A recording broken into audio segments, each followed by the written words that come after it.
Qala al-Imamu Ali ibn Abi Talib radhiyallahu anhu, as-sadaqatu dawaun limaridhikum.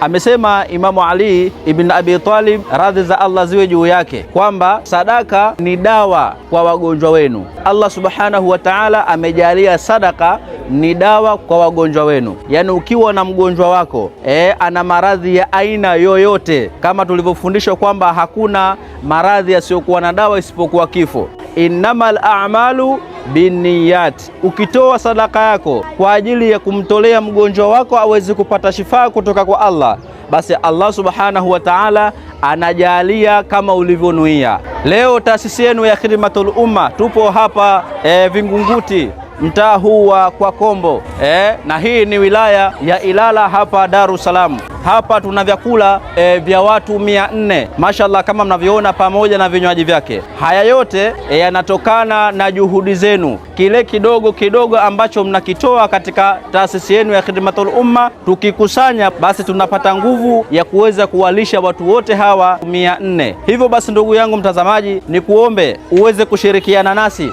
kwa kutoa sadaka yako katika taasisi yako hii pendwa kabisa ya Khidmatul Umma. Wabillahi tawfiq. Assalamu alaikum wa rahmatullahi wa barakatuh.